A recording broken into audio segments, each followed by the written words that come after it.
Welcome to our December 2015 Google User Group meeting. We try to do one meeting a month, and we weren't sure how December would turn out with holidays and everything like that, but I'm really glad to see so many people viewing online as well as joining us here in person. Thanks for taking the time out of your schedule to do that. If you're watching this later on recorded, hey, that's great too. We try to make this available in as many formats as possible so that it's valuable to people no matter where you're getting your information. So basically, this is our monthly Google User Group meeting. Probably the only real most important thing I need to make sure you all can get to is the agenda for today, because everything we're going to talk about is in this doc. So as long as you can get to this doc, you're in great shape. The doc is at google.apps.spark.org/user-group. And if you go to that address, google.apps.spark.org/user-group, that'll take you to our user group page, which you see here. And from that user group page, if you scroll down, you'll see all of our meetings for this year. Now, keep in mind, upcoming meetings are always tentative. Definitely check before you drive out or set aside some time to, to view the meeting. Make sure we haven't had to bump the time around or change something. It definitely happens. But for today, December 18th, you will see that we have our Google Doc link over here for our agenda. And if you go to that, that will open up the agenda that we're all jumping into right now. So fantastic. Got a bunch of folks in there. Very good. All right. Couple other little quick things about the agenda. I like to remind people that if you would like to sign in to the meeting, we'd really appreciate that. Under the important links section, there's a spot that says Google User Group sign-in form. And this really serves a couple of purposes, and it's really short. If you just come here and click on the link, you'll see it doesn't ask for a whole lot, just your name and where you're from and today's date for the meeting, and whether you're at Spark or watched it online. It does a couple things. It helps you because we generate certificates of attendance. So for anybody who watches the video or who watches it live or attends in person, we can send out typically a 2-hour certificate of attendance for being in the meeting. But then Google also asks that we report just numbers to them. I don't have to give like people's email addresses or anything like that, but they ask that whenever we do a Google Educator Group meeting that we submit that. And so this allows me to collect that data so I can send it to Google. So appreciate if you get a chance to fill that out sometime. That would be fantastic. This meeting is sort of a combo meeting of both GEG Ohio and the Spark Google User Group. So we're sort of covering two areas here. Spark up here in Canton, Ohio, and then Ohio in general, the Google Educator Group of Ohio. Both of those organizations have their own online communities. And so if you come down to the updates section in the agenda, I need to put in our numbers. I wasn't sure how much they'd be yet, so I hadn't put them in. We'll put them in live. Our Spark Google User Group, here's the link to that. I think we crossed over 500 in that one recently. Oh, look at that, 507. Fantastic. So this is the Spark Google User Group for people pretty much in the Northeast Ohio area, mostly serviced by Spark, but it's open to anybody. And it's a great place to come and ask questions and share resources and connect with other educators. So that's great. We got 507. That one is growing very nicely. And then the GEG Ohio is the Google Educator Group for the entire state of Ohio. There's also subgroups. There's a GEG Northeast Ohio, Northwest Ohio. They're fantastic as well. We're almost up to 800. Look at that. Maybe we can push that over here in just a little bit. We're at 797 members. That's awesome. So we'll get that in there. So basically what that means is GEG Ohio is across the entire state of Ohio. And it's just a way, again, to connect with people. If you've got a Google question, post it in the GEG Ohio or the Spark Google User Group. Somebody's gonna, you got 800, 500 people out there. Somebody's gonna know the answer or help you out, push you in the right direction. Or if you're doing something really cool and you want to share it, please post it. Share the neat things you guys are doing. We get questions, we get comments from lots of people all around the state. So definitely appreciate people being plugged into those. All right. Other than that, a couple of upcoming events to mention. We do try to put out a couple of webinars each month. This month we only got 2 of them in because it's a bit of a busy month with holidays and so forth. But January, we do have quite a few of these scheduled. I'm going to be doing 2. I'm going to be doing one on Gmail safety and security for schools. And so this one, it's probably more for the techies. A lot of the webinars we've been doing, really anybody could benefit from. Just fair warning, this one is more of if you're a Google Apps administrator and you can go in and control like the domain settings for, your Google Apps for education. That one is going to be how you can go in and control all sorts of things like who students can and can't send to, bad word lists, blocking maybe students from sending to your email distribution list if you don't want them spamming that, maybe having kindergartners not be able to send to high schoolers, or whatever the case might be. So if you need to add some security and safety into your Gmail system, that's going to go into all of those details. And then I'm going to do another one called Cheaters, Google Apps Edition. Now, I don't know if anybody watches, I don't watch the Cheaters show, but if anybody does, hopefully you recognize I stole their logo there from Cheaters. And so put that into there. That's hopefully they don't sue me for doing that. I'm sure they won't even see this, so that's fine. But Cheaters, Google Apps Edition, it's going to be a webinar all about academic integrity and cheating and what we can do as teachers, as Google Apps administrators to help prevent cheating, but also to address it if it does happen. What tools we have available in Google Docs and in Google Forms and in Google Drive to help us with responding to that appropriately. So those are the 2 I'm doing. Anthony, why don't you share what you're doing for your 2? Yes, I'm going to be doing one on searching. Guess what? You can't believe I'm doing one on searching. Really? It's either spreadsheets or searching. Yes, yeah. But this one is called stepping outside your searching rut. And the whole idea is we all get into this rut that we use the same search tools over and over again. So I'm going to go through 15 tools. Some are new, some are old, but many of them which you probably have never seen before. And we're just going to give you some unique searching sites to get out there and get something new for the new year. We're hoping for 15 sites, squeeze that into 60 minutes. Yeah, maybe. The second one I'm doing is called virtual field trips for your class. Now, many of you may know about Google Lit trips and about Google Earth trips and Google Maps trips. We're going to be doing all those, plus we're going to be doing a whole lot of other things. We're going to be talking about Hangouts. We're going to be talking about virtual museums, et cetera, et cetera. So if you budget doesn't let you go to England, for example, to visit Stonehenge, maybe we'll do it virtually for you, and that might be a lot of fun. All right, and I'm sorry, I didn't have the link earlier, so I was just putting that in right now. I don't know how I missed it, but maybe it wasn't in there when I was first setting this up. But just a reminder that all of our information, if you go to our recorded page, you can see all of our recorded webinars, plus you can also see our upcoming webinars. And if you notice now, there's enough to binge watch for more than a whole day. Pretty soon, we're going to be up to the 2-day weekend. You can do your whole weekend. Oh yeah, I'm sure that's this stuff time for bathroom breaks. I'm sure that's exactly what they want to do. I'm positive that's what they want to do. But as Anthony did mention, yes, all of our resources for things like that can all be found on our tech integration webpage. Which is here, ti.apps.spark.org. So TI Tech Integration, not 2 idiots. Okay, I know there's 2 of us, but that's not what that's not it. It's Tech Integration.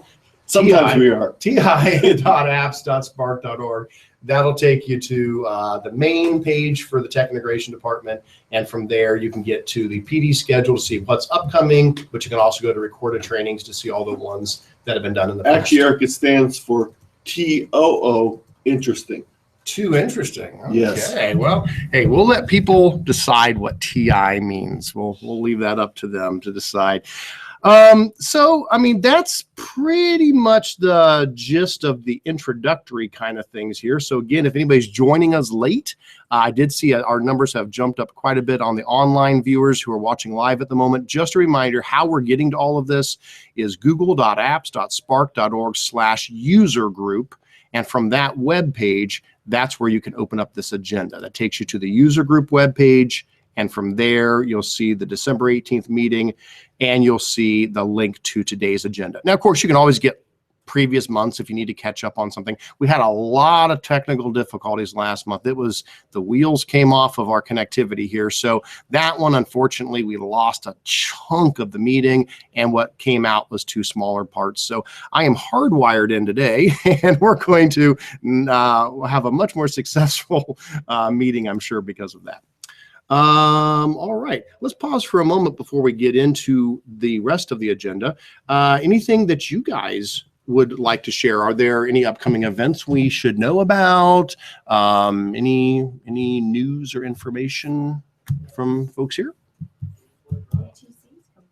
You know, you're right. I should have mentioned that. OETC. Now, Kelly, are you going to be there? Who's going to OETC in this room? Just a few of us? Okay. Are you presenting, Kelly? What are you presenting on this year? I'm presenting on Google Sites and how to make a student body website. How to create a student body website with Google Sites. Fantastic. Yeah, OETC is the Ohio Educational Technology Conference in Columbus, February, right, this year? February? Yes, yep. February. I think it's around the 11th. Yeah. So, boy, it's going to creep up on us. On our TI. It's gonna creep up on us really fast here. So yeah, so don't forget, if you have not registered for OETC, it is a great conference, 3 days long, lots of great sessions all throughout it. Good chance to meet with a lot of vendors, and we're going to try to do some kind of a Google, group meeting of something, maybe social while we're down there as well. Let them know you're doing 2 sessions. Yeah, I'm doing some sessions. For sure, I'm doing one on, I'm not gonna remember. Oh, I'm doing one on how we do our webinars. I'm doing one on the magic behind it, how we use Google Hangouts and how we use sites and forms and docs and all of the things we use to do the webinars, and so how schools can replicate that. If you want to do video training for your staff, because there's only one of you and thousands of them, we're going to basically show you everything we've learned and how to create really good video training for your staff. And so that's one of them I'm doing. And then I think am I doing the one on Google Drawings for Math? I think you are. I think I'm doing a Google Drawings for teaching mathematics. And that's a real fun one. You can tell we're well prepared. I am doing something else. I think it's out there now. I'm doing a Google versus Apple slam. So it's not an antagonistic thing. It's not like, oh, Google versus Apple, but we're having fun with it. There's going to be a kind of a competition, and I'll be involved in that as well. So what are you doing, Anthony? I'm doing acceptable use policies. I know it's a dry, boring subject. Oh, come on. Acceptable use exciting. Policies. Everybody loves that. And the whole idea is it's actually subtitled keeping your students safe while not inhibiting their ability to learn, or something like that. I forget the exact long title. I always have long titles. And my second session is something special for the librarians out there. Other people could come to it also, but it's going to talk about making your library relevant in today's educational situation and getting the good word out about how relevant it is and what resources you have. So it's going to be both a way to increase the resources of your library many-fold, and then let teachers, students, and community, and of course your administrators also know what your library has in store for them. Fantastic. Well, so yes, Kelly, thanks for reminding us of that. I need to start thinking about OETC. It's going to be here a whole lot sooner than we think. It always does. But the problem is, I think Ohio is just waiting.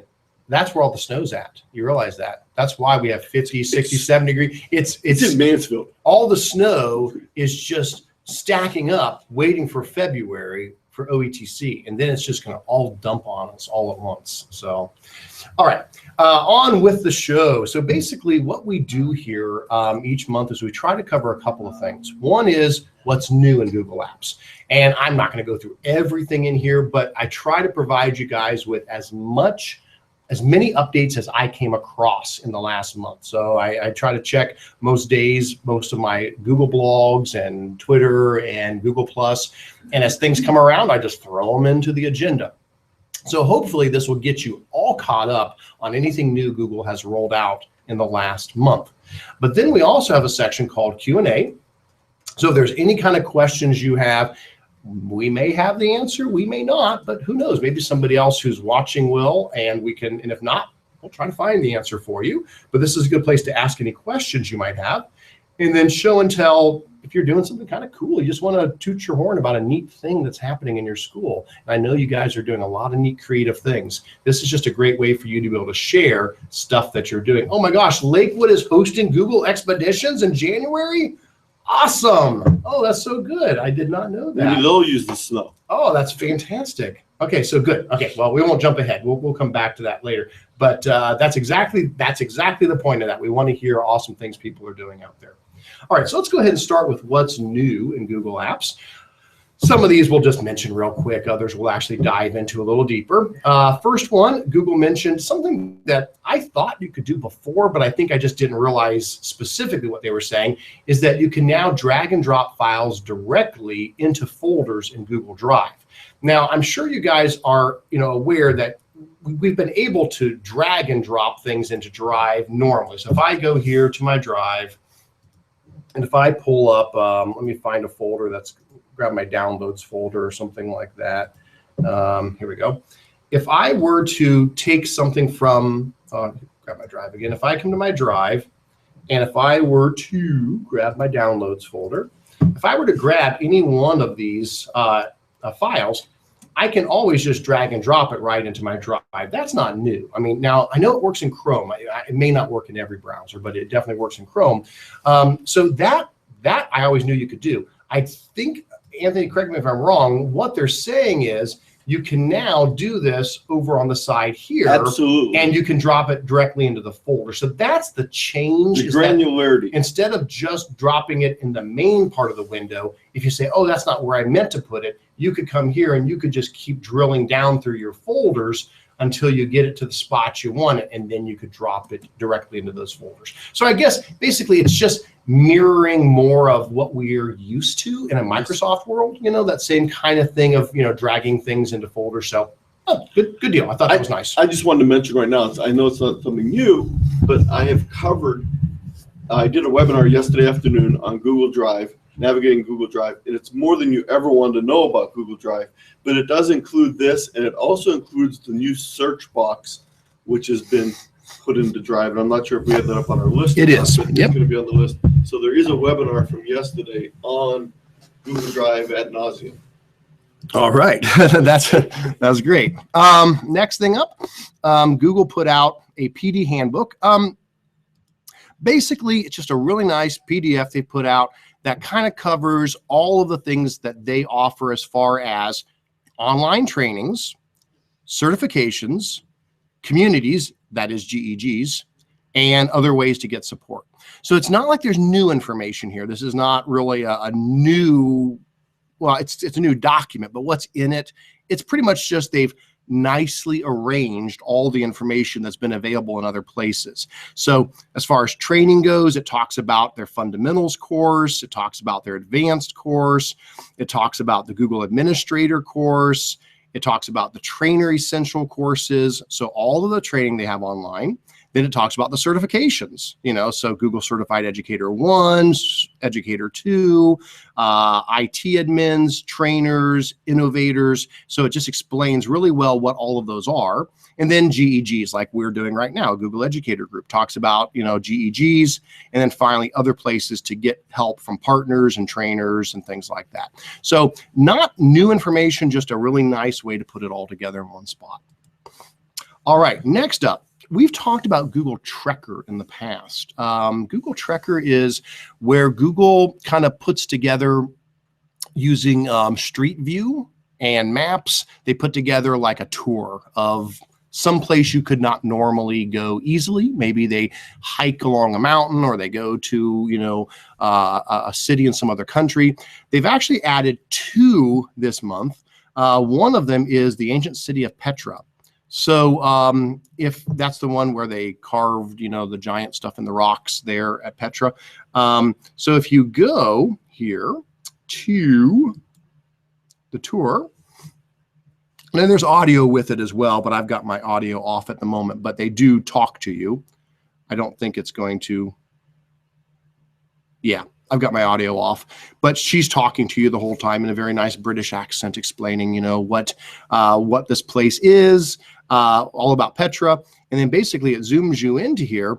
And then once you get in, you get controls over being able to walk through basically the whole entire thing. You can click on different spots and get information. And then if you go to Explore Petra, it's going to show you the entire area they've all mapped out. And you can go into each one of these individual sections here. So we'll start here with the gateway. And at that point, basically, she's still talking the whole time through. There is audio that's going through this. You can now navigate just like Street View. If you've never used Street View, basically Street View is where the Google car, has anybody ever seen a Google car drive around? They came right by my house the other day. I did my best to wave at it. So I'll have to hope that when that gets updated, I'll be there on Google Maps waving at the Google car. You always get my garbage can. Yeah, well, it just came by my house about a week or so ago. So I was waving at it as best as I could.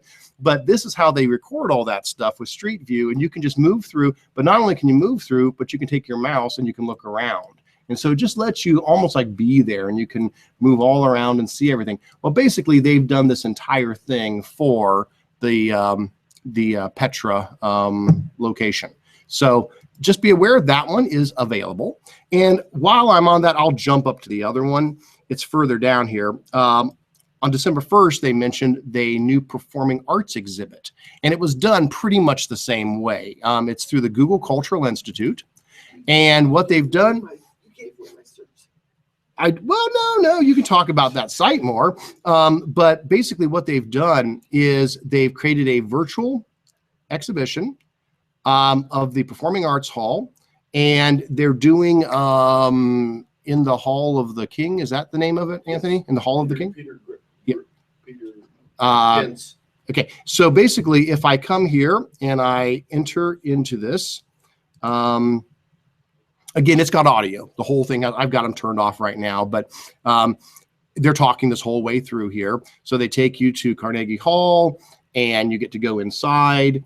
And then basically what's going to happen is you're going to be in the orchestra. And there's like 3 different locations. They did the full 360 recording. And so you can decide where you want to be throughout it. And so as this gets started, I'll hit continue and we'll actually let it start up here. As this gets started, you can see I can pick which of the spots I want to stand at. And so I can change here. I can change my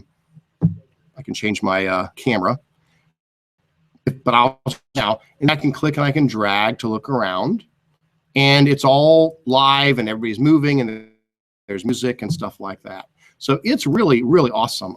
Exciting, the type of stuff they're doing to really just drop people right in the middle of all this stuff. So take advantage of those if either applies to you, or keep an eye out for more that they're creating. So that's cool stuff. All right, what's up next? Between now and the end of the month, well, whenever this started, it was late November, so all through December, if you happen to use Android Pay to pay for anything, Google is going to donate $1 towards special needs education. So just thought I'd mention that. It's kind of neat. Again, their commitment to education. So if you do happen to use Android Pay, I don't. I've never used it. I probably should play around with it at some point. I have an Android phone, so I certainly could take advantage of that. But Google.org, which is their charitable end of Google, they'll donate $1 to special needs education every time somebody uses it between now and December 31st. So just quick FYI on that. There have been a bunch of updates to Classroom. We'll do those all in a batch when we get further down. So I'm going to skip over that one right now. And there's a bunch of updates to Flubaroo. We'll do those in a batch as well because there's a few more later down. So we'll hit those all together. Next one up, Google has been going around highlighting different schools in the, or different states in the US, and highlighting schools as to how they're using Google Apps. Most recently, they did Texas, and I think they just did one on Florida just a few days ago.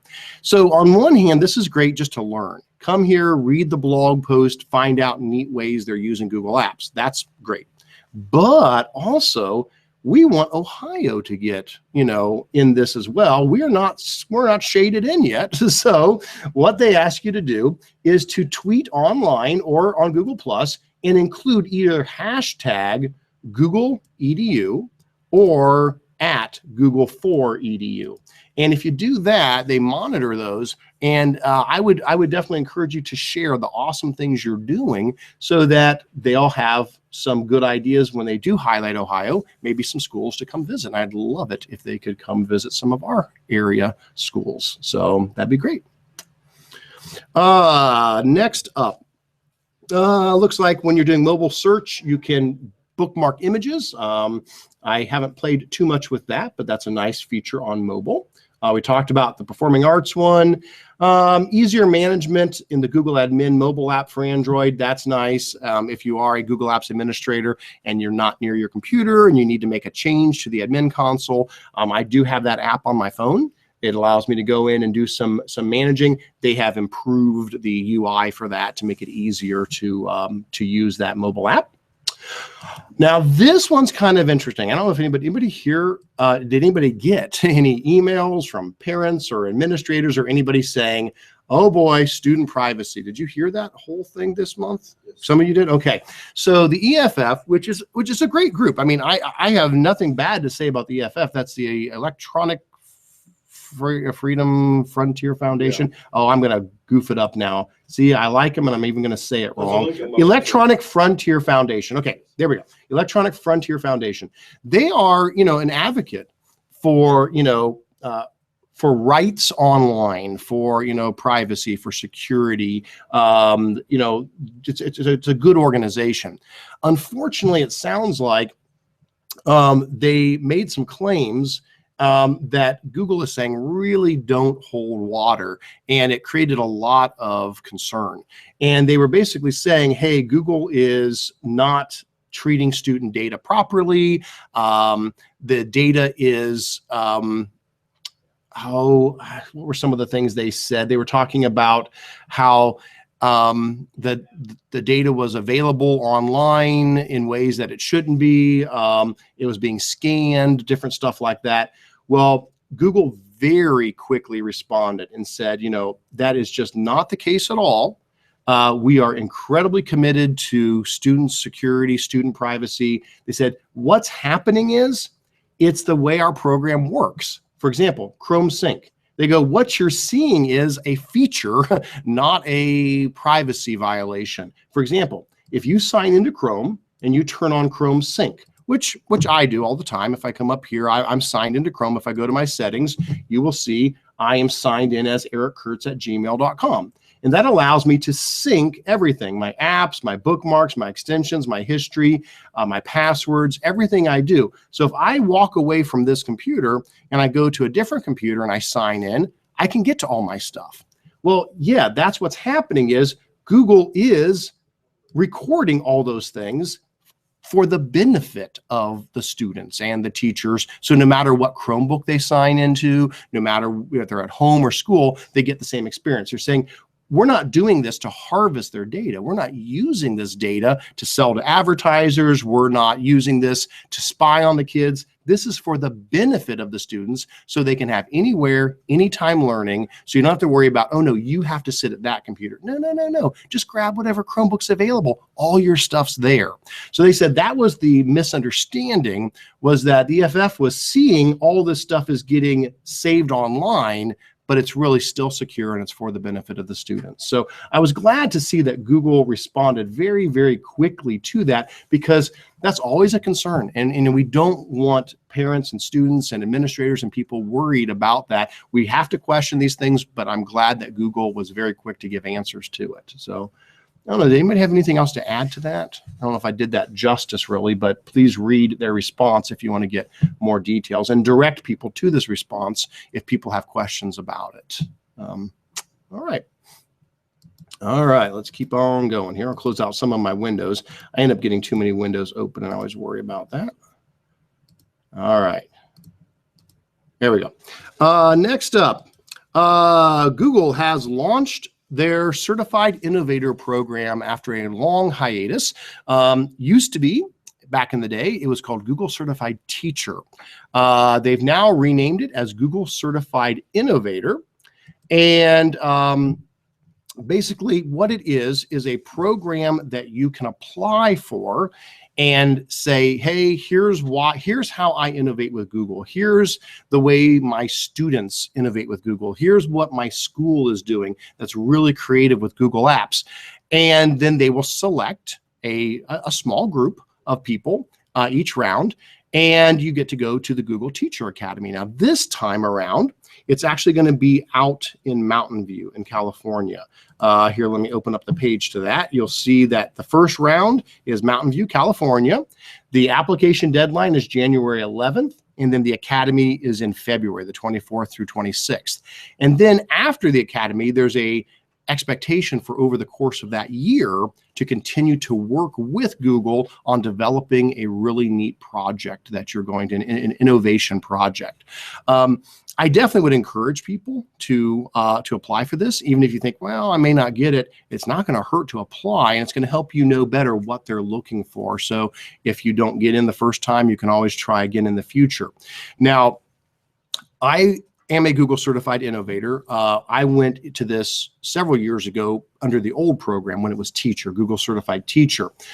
So I enjoyed it very much. I thought it was a really neat program. I am really impressed, though, by some of the changes they're making to it, making it a more of a year-long commitment with a lot more follow-up. I think that's really good. I'm excited by that because it'll help people that go through it to also really stick with whatever innovation project they're creating. When I went to New York for mine, so that was a little bit more convenient. California, a little bit further away. But to do this, basically all you have to do is you have to get through Google Certified Educator Level 2. So we've talked about those in the past. There's Educator Level 1 and Level 2. You can take those tests online, pass those. Once you've done that, and as long as you are again, they want a documented history of innovation in schools, that you're doing creative things with Google Apps in schools, then basically you can apply and tell them all about that. I don't know that I have any like inside, tips and tricks on the best way to be successful here. But one thing that I know is definitely nice is if you have some kind of an online presence. So whether if you've got a blog that you maintain, a very active YouTube channel, if you're really big on Twitter or Google+, Google does like to see that you are sharing your information wide and broad with lots of people, and that you're documenting it. And so if you are looking at doing this and maybe this round isn't the one for you, and you say, I do want to work up toward this, I would definitely encourage you to think about starting a blog or a website or a YouTube channel or something in Twitter or something on Google+ to start really sharing your information out there to the rest of the world. And I think that goes a long way to helping them see that you're willing to be creative and innovative, but also share it with others. Does anybody have any questions about the Innovator program? Oh, all right. All right. If anybody watching live does, again, throw your questions in the Q&A section and we'll be happy to take a look at those. Anthony, why don't you tell us a little bit about this one, because you just did a webinar on this last night. Drive searching gets advanced features. So you want to pop up and drive and I'll talk what's about going it. on with that? What they've done is they've basically taken a lot of the advanced search features that have been there all the time, but you had to know the craziest syntax to be able to use them. Again, the first thing is the fact that now you can simply click and get the document type without having to click on the little arrow on the right. So that's the first change. The second change you see when you click on the traditional little drop-down arrow just to the left of the magnifying glass. Well, does this work also down here? Yeah, you can also do it from the bottom. Okay. Yeah. But if you're used to clicking on the little thing all the time, Yep. It's right up there. You notice now you can search for the type as we could before. And they have also included things that aren't created by Google Apps, such as archives. Like zip files. Yeah. Now, Anthony, why do they still think a Google form is a spreadsheet. I don't If you know why they choose do that. spreadsheets, you get forms and spreadsheets. They I have know. not broken that out yet. They had broken it out and then they put it back together again. So just be aware, if you're looking for a form, you have to choose spreadsheets because it treats them as the same thing. Yes. Okay. The second item is you can choose date modified. And the nice thing now is it's very easy to do a date range. Okay. That was the hardest part before, was Ah. doing a date range. And Excellent. it's very easy to do now. Okay. By the way, as I go through this list, remember they are cumulative. So if you say that it's a spreadsheet and you say it's a certain date range, it has to meet both those criteria. The next one down, the next two down are the item name. And what this does is it actually looks at the titles instead of looking through the whole document. When you do a normal search, it looks through both the title and it also searches through the document. So this just narrows it down a little bit. The second one searches through the documents themselves. Remember, even PDFs, it'll search inside a PDF because they've been OCR'd in the background. If you want an exact phrase, make sure you put it in quotes here, just like you normally would do. Okay. Ownership. Now, before you used to just say owned by you or owned by someone else. Now, that you put in the specific person. Oh, how which is nice. How nice. That is a really nice addition. The other thing is then who it's shared with. And again, you can put in the very specific person. Very nice. Now, I've had some problems with the shared with not working properly all the time, and I'm not sure if it's something new or what the problem is with that, but it's not worked 100% for me yet. Located in is kind of boring. It's basically just starred, anywhere, and trash. So it's not real exciting yet, but at least it is something. Now, that doesn't preclude you from using any of the Google syntax tools that you had before. So there's about maybe, I'm guessing, 12 tools where you can use those. And they're available by going over to the search button and going to the help on the configuration button, the settings button for Drive. Over here? Yeah, way over there. That's where they have help hidden. And by the way, there's also keyboard shortcuts there. So that's where you can also find the keyboard shortcuts. And if you search for your files, there's an advanced search, and you have to scroll down a little ways. And there it is right there. And this gives you the syntax for each of these different things. A lot of them are very similar to what you use in Google search on the website, but some of them are a little bit different. So you can, again, look for a specific app. So you could use the app forms and go into forms this way if you still want to make sure you're just getting forms. All of these and much more, again, are in that in both the recorded session, and if you don't want to listen to my voice, which you may get tired of, I also did the whole thing as a Google Slides presentation. So all that syntax and everything is available from our recorded webinar site. And go down to the Drive. Was that at the top? That's it right there. And then there's a slideshow. That's slideshow. Yes. Plus, I also have some maps. I've done a lot of screenshots from. I think it's probably 80 slides in this slideshow. Oh my gosh. It started off as 15. Eric knows that this became an obsessive project, and I had to change things yesterday when they changed. All right. Well, very, very good. I don't tell you much about sharing, but Is this not rolled out yet? no, it's rolling out. It's in the process. I didn't have it one day, and I had it the next day. Yeah, So I had it a couple of days before Anthony did, Yeah. for whatever it was reason. like I 3 days saw it before me. right away, and Anthony's like, well, I don't see it. And It's then on he just got it like yesterday. Tuesday. Okay, 'cause I Yeah, don't Monday or have it Tuesday. Either, so. Yep. So, Yeah, as usual, it depends on what release you're on and whether you're on rapid track or whether or not. Then it's still staggered anyway, even if you're on that specific track. and we've got the exact same question came up from Colleen and Katie. Hey, hi, Colleen and Katie. Nice to have you with us here today. Exact same thing. When does this get rolled out? And, you guys are right on the money there. Katie's exactly right. It is getting rolled out. And usually They rolled it out just for us, so I'd be able to Typically, include it in my presentation. they'll tell you usually when they're getting rolled out. I don't see it in this one this time. They were vague. They usually tell you when they're getting rolled out, if it's immediate or if it's on a rolling thing. But Katie did have a good point here. Remember, in your admin console, you can set up whether you're on the immediate or the rapid release cycle, or whether you're on the normal delayed release cycle. I have our domain on the rapid release, so basically as soon as something comes out, we get it. Otherwise, it can be like 2 weeks after a new feature comes out before it actually gets to your users, because that way it gives you time to kind of prep them for it. So every domain's different. It's up to your domain admin as to how you've got that set up. I don't know if I can pull that up real quick for you guys to show you what that looks like. While Eric's doing that, two last things about that. I'm not sure if you noticed or not, but he actually went to the Google Drive blog. There's an official Google Drive blog. I have the link in my webinar. So you can go to the Google Drive blog. And then the other reason why we got the rapid release is so I could include it in my presentation yesterday. Yeah. And of course, now I'm not going to remember where it's at. I think it's under domain, isn't it? Is it domains or security? And it changed. No, it's just my brain. I'm just, for those of you company that, profile. Yeah. For those of you that don't see the administrator panel, you think everything else changes. The administrator panel changes faster. Yeah. Here we go.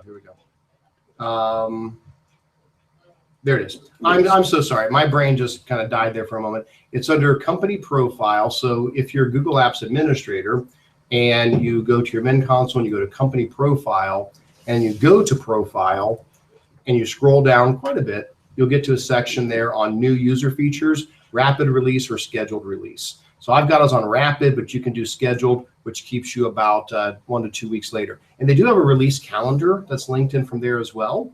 And that's the what's new.googleapps.com. And it will show you all of the things as they get released, the rapid release, the scheduled release. So you can kind of see, when certain things are going to hit. Now, even with that, it does still take some time. I mean, it may say that it's live as of that day, and I've still seen it take a couple of days to reach all the users. So, all right, good stuff. All right, let's keep on going. All right. Next up, GMath. Just be aware, they now have the ability to easily add images from your drive and your webcam. So, GMath constantly improving that. We had the gentleman on last month to talk about updates to GMath. He was here virtually in the Hangout. Now we're glad to hear that we have more options in GMath to get images in. Drive and your webcam are both available now in GMath. This one I'm really happy about because I like Google Photos a lot. Anybody here use Google Photos yet? Okay, you really should. Photos.google.com, Google Photos.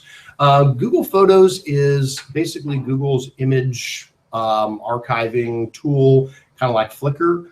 It's totally free, of course, and there's no limit to how many pictures you can have. It's unlimited. You have as many pictures as you want. The one thing is, it's gone through a ton of changes over the years. Google Photos used to be Picasa web albums. Does that ring a bell for some folks? Okay, that may be what you're more familiar with, and I was too. I mean, that's how when I first started off, it was Picasa web albums. Then they started Google Photos, which was integrated deeply into Google+. Then they pulled Google Photos out of Google+, so anybody could use it. It's gone through a lot of changes, and in the process, it's lost some features that we could keep going, I could do this when it was Picasa Web. Why can't I do that in Photos? Well, they finally added one back, and that is collaborative albums. Now, what I mean by that is, if I go, and now this is always dangerous, I'm going to bring up my personal account here. This is always dangerous. Who knows what you may see here? Okay, we don't know. Okay, lots of wonderful things. Hey, there's a turtle. So the point is, if I come here to my Google Photos, and if I were to come in and choose one of my albums here, we'll just grab my Google Icons album. There we go. This is a Google photo album. In the past, I've been able to share it with people so like they could see it, but I couldn't let them collaborate with me. They couldn't add things to it. Well, now if I go into one of my photo albums and I come up to the share button, okay, I don't just get the link unless, oh, wait, maybe not. Oh, I'm going to lie now, aren't I? Hold on. Isn't it there? Oh, sharing options. I'm sorry, I was in the wrong screen. You have to go to sharing options. I just went to the share button. I thought I could get it from there. Well, my mistake. From the little 3 dots. There we go. From the little 3 dots. And if I choose sharing options, I now have collaborate. Let others add to this album. I can turn that on if I want. And now I bet if I do that, I can probably now go back to the share button. Nope, must have just been here. So I just give them the link. I'm sorry, I'm butchering that one pretty good today.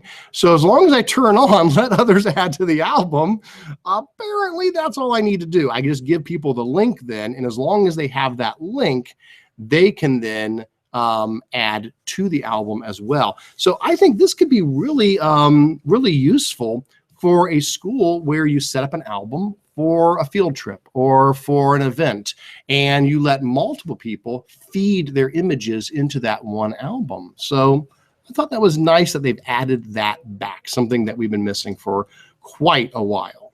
All right. The next one, not a big update, but I was just surprised to see the word blogger because I don't think there's been an update in a long, long time. Blogger now has a new gadget called Featured Post. So if you use Blogger, there's a new gadget now. It'll let you have all your normal, yes, it's like a sticky. You can have your normal posts, but you can also sticky a post. The thing about it, it's not that that's all that, oh, wow, you can do that. I'm just happy Blogger's getting updated. I was worried, it's been forever that we've seen an update to Blogger. And I do use Blogger for a number of things. And you get nervous sometimes. Are they going to kill this thing? Are they going to, keep it going? So this is encouraging to me that somebody there is still working on Blogger. So somebody's keeping it alive. So thank you, Google. And I said, we'll hit Flubaroo again here in just a second. We'll kind of do those here at the end. Another thing, maybe nobody even around here uses it. I know we've talked about it before. Google has their own LMS called Course Builder that they use to build a lot of their online courses, like power searching with Google and things like that. Just heads up, they are continuing to build that too. They're improving it. So maybe we don't use it right now, but it's exciting to see that they are still developing their own learning management system called Course Builder. It's free. You can use it. I don't know enough about it to give you really good details other than I've been on the other end of it. I've taken courses through Course Builder. The power searching with Google course. There was a few others. I'm going to draw a blank now as to which ones they were. But so I've gone through courses built in Course Builder, and I found it to be really nice and useful. So that is a nice thing to see. They are still developing that. All right, Drive for Android and iOS now gets templates. You'll remember that templates got added recently to the web version. If I go to File, New, from Template, it opens up this template gallery. And this was added a month or so ago. It's been one of our recent months. And there's now templates for docs. There's templates for sheets. No, not slides. Sheets doesn't have one, does it? Does it? I'm sorry, I can't remember if it does or not. Maybe it does. I'll let you poke and see if it does, Anthony. Yeah, I know it does though for docs. I mean, there's all these great templates they've put in there now. Well, the point is, it is now available for Android and iOS as well. So if you're on your phone or tablet, you can use those templates as well. And then Google Play Books. If you read books in Google Play Books, that app has added nightlight mode. I thought that was just kind of fun and cute. As the evening wears on, it changes the brightness of the screen for you to dim it. So it's easier on your eyes, they say. I think it's so that your spouse doesn't yell at you. Because when I'm in bed and I'm trying to work on stuff, I have to use the dimming button on my laptop or my phone because it's just too bright. And my wife does not appreciate that. By the way, there is a Windows program available. I can't remember. I think it's Flux. I can't remember off the top of my head the name of it. But it's nice if you install it in Windows. It monitors the time that your sunset is locally, and it starts.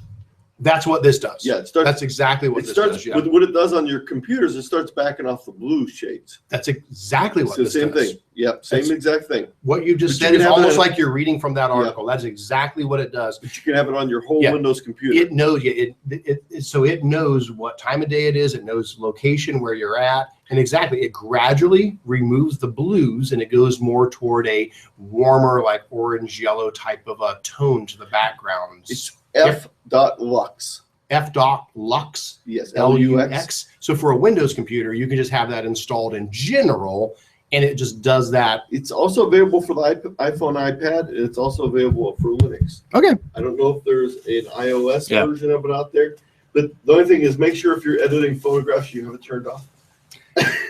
Oh, because you'll think the photos are darker than they are or something, Yeah, and so you'll be tweaking the hues, and yeah. you'll get a shock in the Okay, morning. I see. But I've been using it for years. It's nice. All right.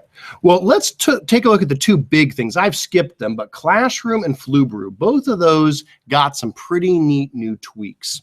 So I'm going to drag some stuff over here. We can do Classroom first.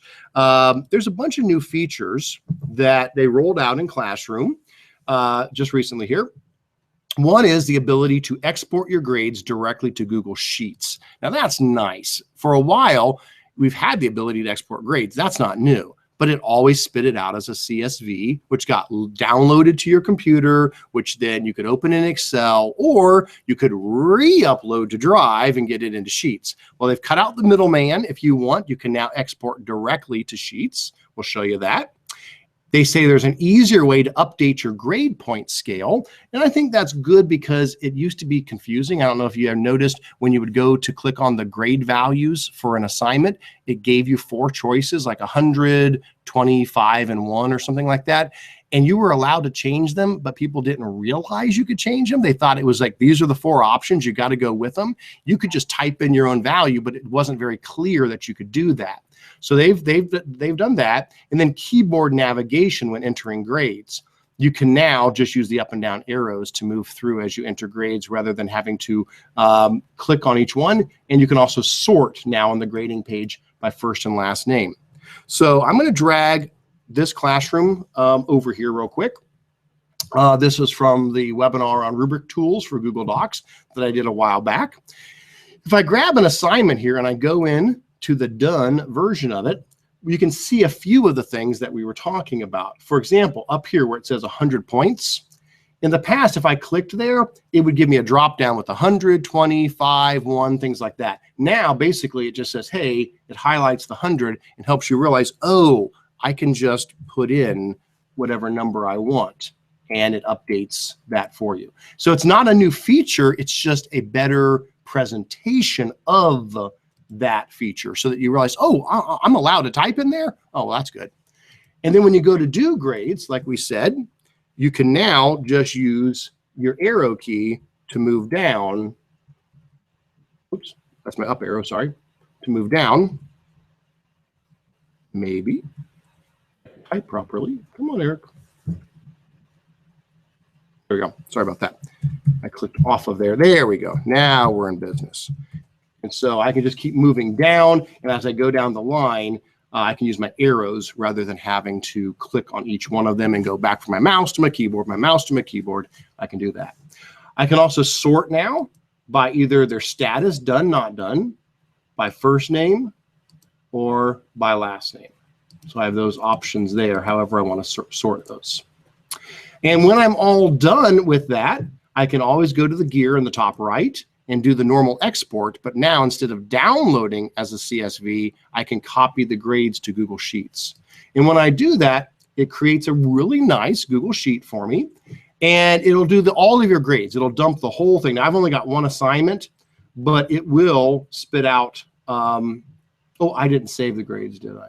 Well, I didn't return them. Okay, so I still do need to return those. Hang on a second. I'm going to return those, and then I'll spit it out. And hopefully they'll be in there now. But if you've got more than one assignment, they all show up. So it's like dumping your whole grade book.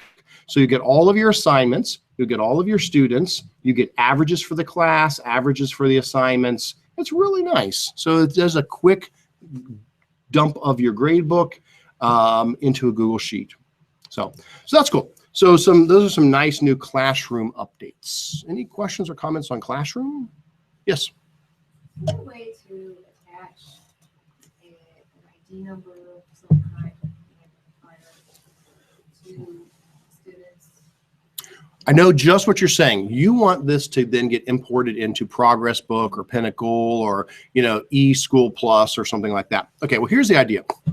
So the question is there any way in Classroom to add a student ID so that when you do export that, instead of it just being what we're getting here, so as the CSV or as the Google Sheet, we're basically just getting the student's name there. We're not really getting that ID. Oh, that's not good. There was an error. Don't like those. I'll just open up recent tabs. We'll grab the one I had open earlier. Instead of just getting their username, which is pretty much what we're getting here, their first name and last name, instead of just getting that, what about their ID? Well, if you had their ID, then you could very easily go to Progress Book or Pinnacle or eSchool Plus or whatever, and you could upload those grades, but you have to have that student ID to make that unique link. So the short answer is no, Classroom doesn't have an option for that. I think that would make perfect sense. I think it would not be hard for them to add another demographic or add demographic fields in general to Classroom. I think that would be, hey, how about that? We just got a new prediction for 2016. You've heard it here first. I would say, I think that would be great if you could go to students, and for any student, there'd be an option to come in here and edit like them and come in and put in demographic information, like add their student ID number, so that when you do an export, you'd have a row with their ID number in there to make it easier to import it into another system. Short of that, about your only option is going to be to create another tab in your spreadsheet that already has a listing of all the ID numbers, and then next to that, a column with like the student's email address or something like that. In this case, it'd have to be their first and last name, and do what we call a vertical lookup, where it would pull from the other tab their ID number over. So if I go into this assignment again, and if I think if I export them as a CSV, one of these I thought spit out, oh boy, nope, it's not, it's having nothing to do with it now. But one of these I thought also spit out their email address, not just their first and last name like this one's doing. But that's a lot of work, but you could do it. You could have another tab where it's got their ID number, it's got their first and last name, or it's got their email, something to make the connection. And then you could do a vertical lookup to pull those over. I think it makes that sound. That's exactly what it sounds like when you do a VLOOKUP. I think it would be greater if Classroom just could add that. But in the meantime, that would be my suggestion. If you don't know much about VLOOKUPs and you want to play around with them, Anthony and I are happy. Oh, you talked about some of them in your second spreadsheet webinar, but we can help you with that if you want to dig into those. Or send us your spreadsheet. Besides that, I think a lot of people would just like to see regular SIS integration. We've heard that a lot, just some way to say, hey, I want to integrate Classroom with this well-known student information system or this well-known gradebook. Oh, hey, we've written an app that does that, I haven't seen it yet, but a lot of people are asking for it. And so that would be great if that may end up happening at some point. All right, let's keep on going here. So that was Classroom updates. Flubaroo got some cool updates as well recently. So two big ones, well, three, I guess, but two different dates. The first one, the ability to share students' grades doesn't have to be through email anymore. Now, whenever you've used Flubaroo in the past to grade a quiz, the last step is usually emailing the grades out to the kids, which typically is fine. But I always get somewhere or other, I'm doing trainings, I'm at a conference, I'm at a school somewhere, and people say, oh, our kids don't have email. We don't give them email until they get to a certain grade, or we just don't do email.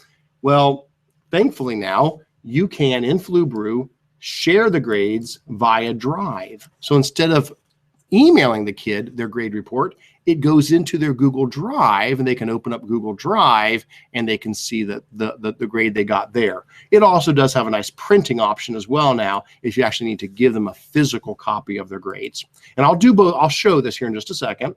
And then the other one that just came out a couple days ago is an option for extra credit and an option for partial credit on checkboxes.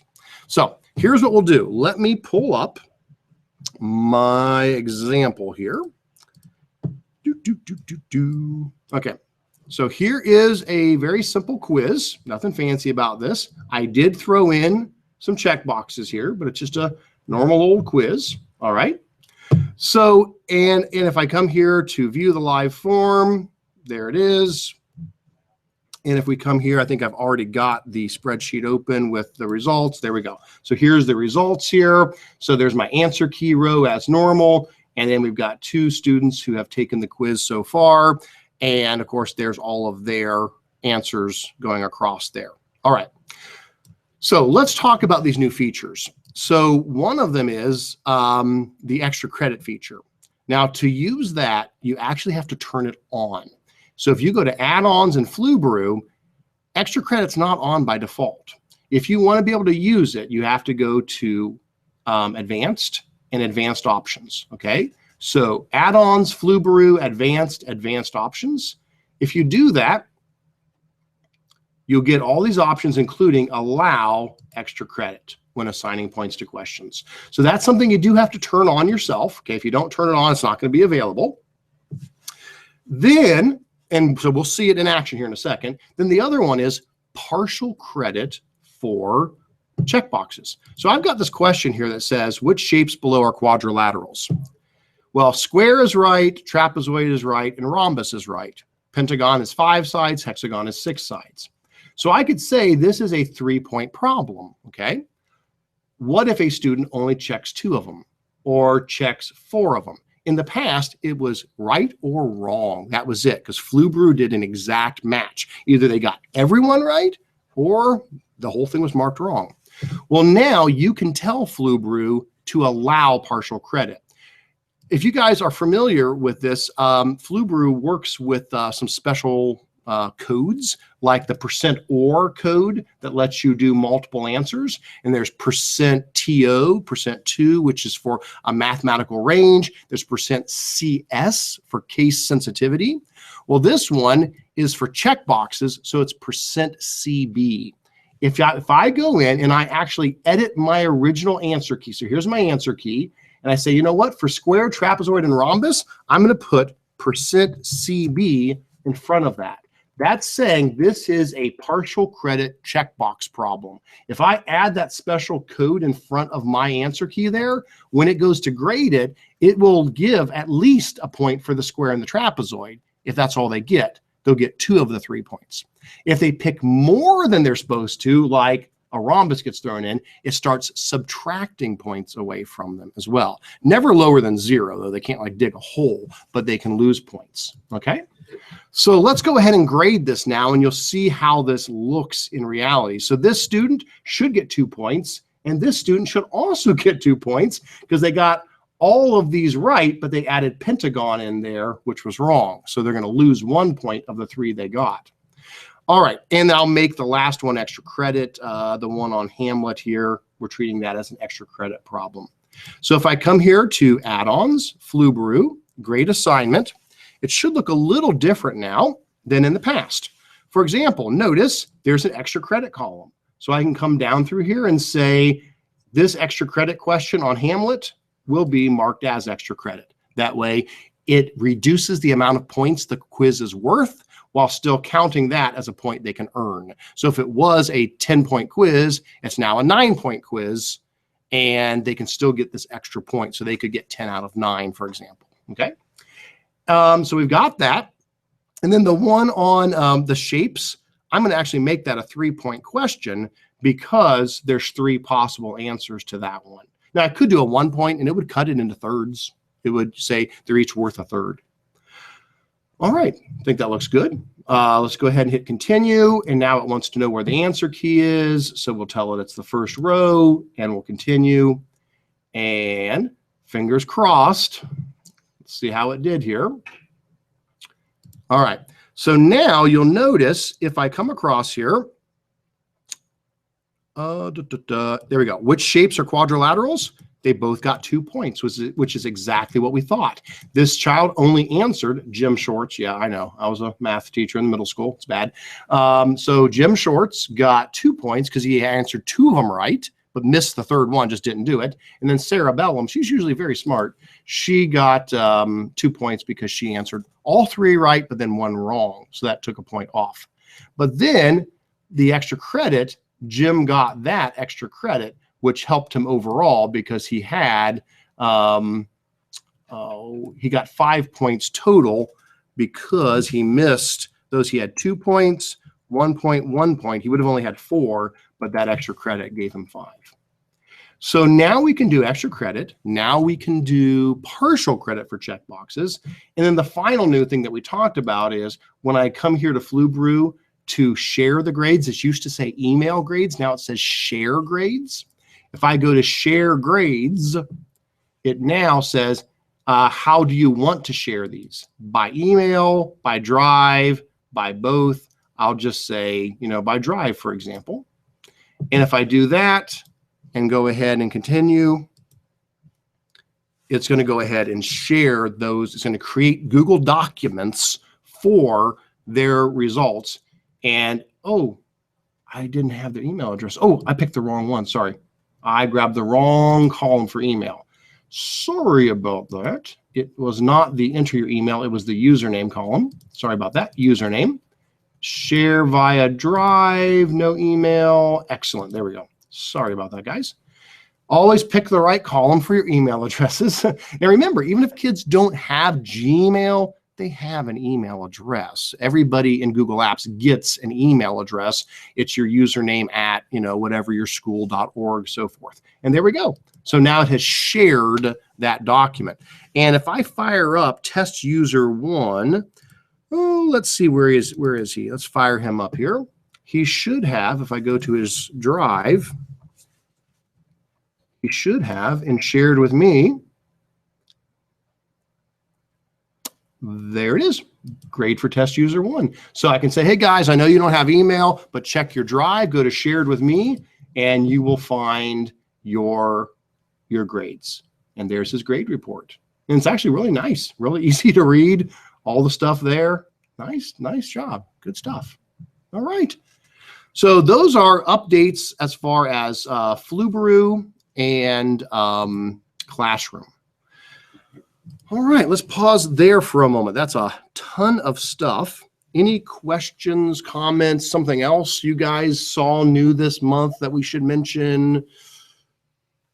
Anything else? All right, lots of good new features there. I don't think I missed too many of them. I know I skipped a couple. There were a few. Oh, I forgot this one. I did skip that. I forgot. Cardboard, which we love. Google Cardboard. We played around with that one two meetings ago.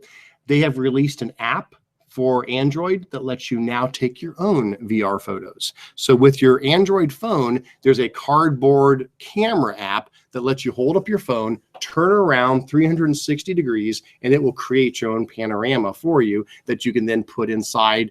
You can put the phone in Cardboard and you can then relive that experience in 360-degree panorama. All right, good stuff. Well, let's go ahead and let's move on. Thank you, Anthony, for adding the Lux program information there. And we're going to take a look at Q&A and show and tell. Now, the show and tell, the big piece of it is going to be we're going to talk about our predictions from last year and see how well we did, and then look at our predictions for this year. So as one more reminder, if anybody here still wants to throw in a prediction for next year, there's a link here at the top. Takes you out to a very simple form where you can simply submit what you think is going to happen in 2016 with Google Apps. All right.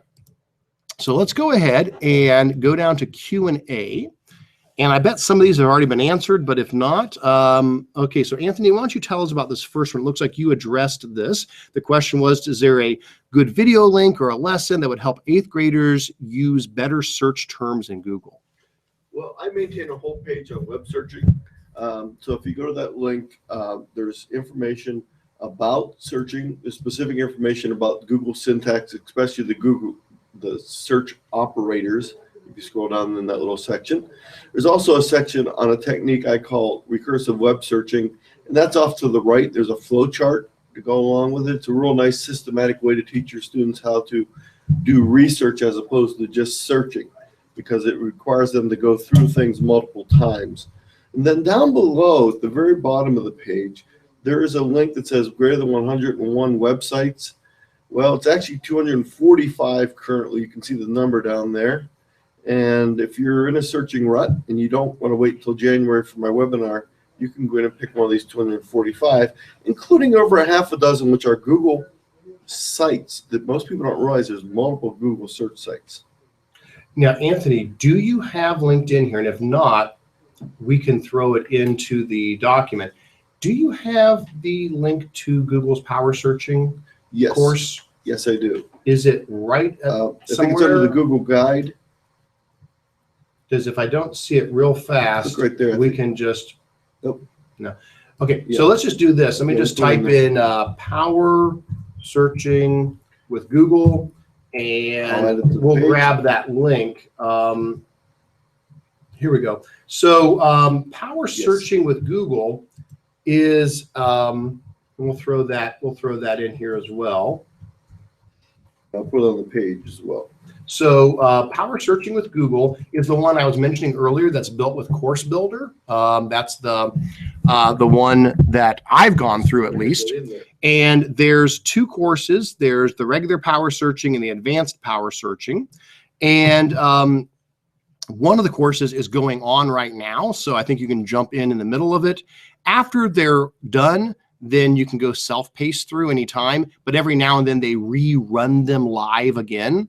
So you could go ahead and jump into the one that's power searching right now. And now when it's done, it doesn't go away. It just becomes self-paced after that.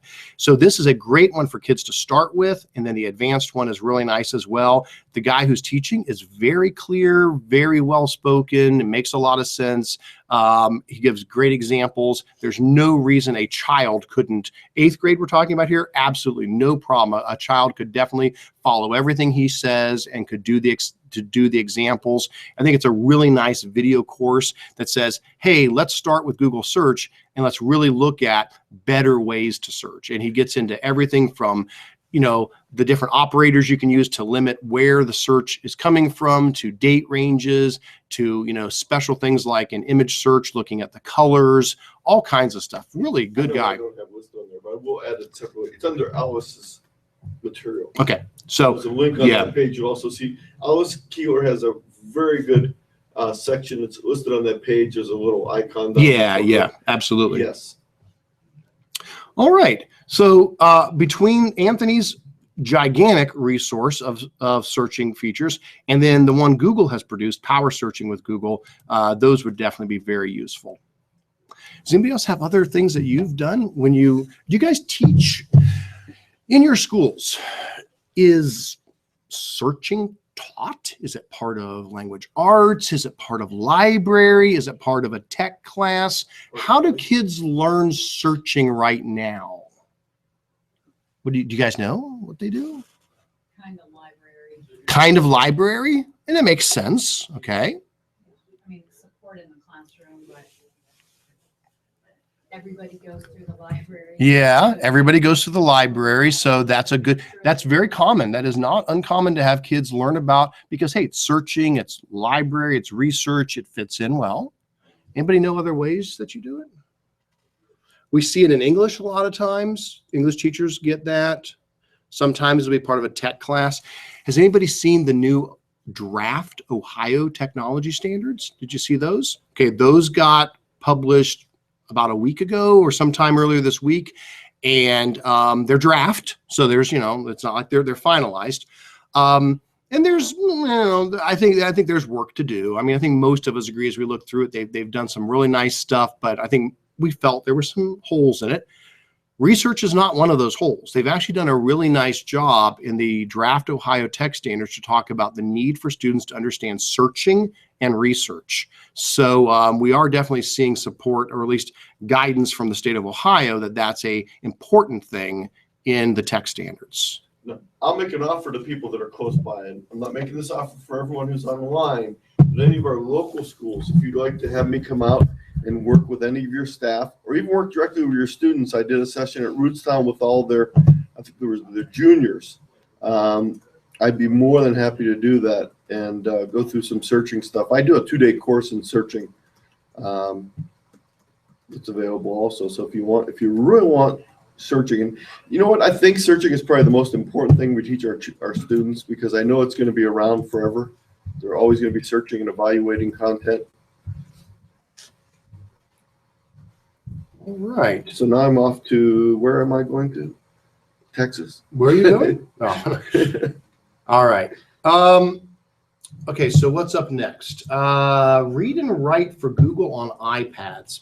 Now, I am not probably the right person to ask about this. I use read and write all the time, but I do it on my computer, not on a tablet. The question is, are all the features available? I only get a few of them to show up on my iPad keyboard. Well, I do see that if I go to the iTunes store, pull this over here, read and write for iPad exists. It's there. Again, I'm sorry, I do not use it on mobile, but my guess is if it is a mobile version of it, it's very possible not everything's there. Like, for example, in this screenshot, I can see the picture is showing a few things like the dictionary, the picture dictionary, text-to-speech is there. But you're right, that is a much smaller, very much smaller toolbar than what you get in Read and Write for Chrome. You've got probably 3 times as many buttons on the one for Chrome. So just, again, this is my completely uninformed opinion here, but by simply looking at the screenshot they're showing, then yes, it does not have the same features. It has a subset of those features, probably limited by either what the iPad allows them to do or just that they haven't had time to develop it fully yet. Maybe it's relatively new and it has not quite caught up yet with the desktop version of it. If anybody has other information on that, please let me know, but or let them know. But it appears that's the case. So I'm going to include a link for the Ohio Education Technology Standards. Sure. Near the bottom of the page here. So, all right. It looks like the mobile version has fewer features. All right. Before we go to show and tell, any other questions? Anybody here? Something you're bringing from your staff? They had a question for today, or you guys have any questions? All right. So let's talk about some show and tell stuff. So first of all, we did last year try to make some predictions. And I think I may already have these pulled up on another screen here. Yep, there they are. So let me grab our 2015. So and they're linked in there too. So last year we did some predictions. I think we did okay. It wasn't too bad to see what we thought would happen over the last year. And so these were the things that I thought we would see in 2015. So first of all, I thought that Google Drive was going to add speech to text for docs, slides, etc. Well, you know what? They did add it for docs. They added voice typing very close to the end of the year. I almost didn't get this one, but you can now talk to Google Docs and voice typing will type in whatever you say. It didn't happen for slides and the others, so I'm only going to give myself half a point for this one. But we do know people that talk to slides. Yeah, you can talk to your computer all you want. This allowed it to type what you said. So hey, half a point on that. Next one up, Google Docs gets customizable headers and footers. Like, for example, I don't want a page number on page 1. You know, that's kind of silly. Yeah, we did get that actually very early in the year. So I get a full point for that one. That one worked out well. Next one, Google Forms adds new question types for next-gen assessments. No, that didn't happen. So I didn't get anything for that. Next, I thought Google Slides would get add-ons like Docs and Sheets and Forms, and no, we're still waiting for that to happen. So yeah, I didn't get that. Next up, I thought Classroom would get a full gradebook feature. Well, I'm going to give myself half a point. It got better. It got the ability to export your grades into a spreadsheet and now into a sheet. It's not really a full grade book though. So yeah, half a point. So I guess I'm up to a half, and a 1. So I'm up to 2 points. Google Chrome adds full support for Android apps. Kind of. I mean, they released some things that allow people to very easily port Android apps over to the web version of Chrome and run Android apps inside of Chrome. So it technically can be done with any Android app now, but it's not something that's become widespread. So again, half a point. Google Plus is not required for photos, Hangouts, on air, and communities.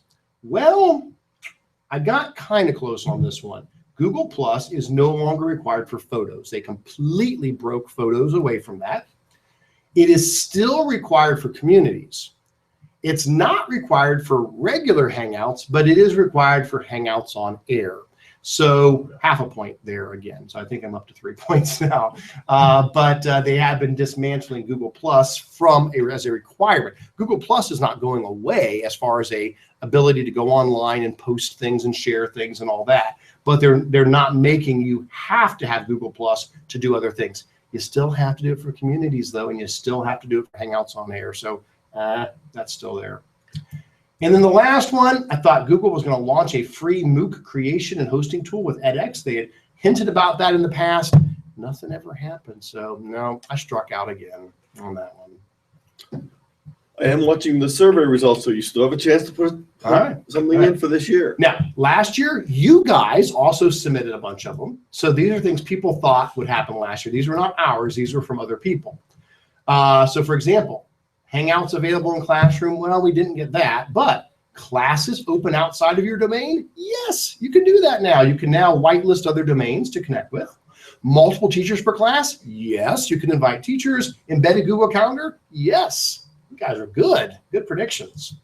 Narration in Google Slides. No, we didn't get that. A full table of contents feature in Docs with page numbers. No, we didn't get that. Copy comments when copying a doc. No. Drawing tools in Google Docs. No. Sort form add-on for Sheets. I don't believe that ever happened. It used to be a script. And was that it? Yeah, that was it. So that was last year. Well, we are undaunted, even though I only was 3 for 7 or 8 or whatever it was. Undaunted, we are now ready for our 2016 Google Apps predictions. So we've both done it this year. So I did this. Anthony has played along as well this year. So he's got a set of predictions. And then I've got all of your predictions in there as well. And we'll double check real quick the form at the end and see if there's any more that people had. Oh, you're checking that? Thank you. Yes. All right. So here's my predictions for this year, what I would love to see happen.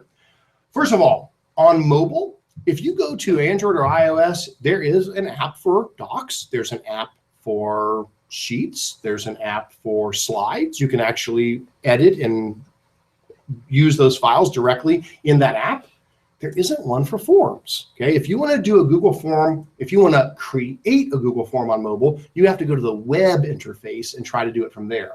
My gut feeling is with this big facelift they're giving to Google Forms is they're making it all modern so that it will run on mobile. And so I bet we're going to see a Google Forms mobile app that's going to look exactly like the new version of Forms that we're getting on desktop. So that's maybe one of the reasons they're doing the update is to make it mobile friendly. Photos.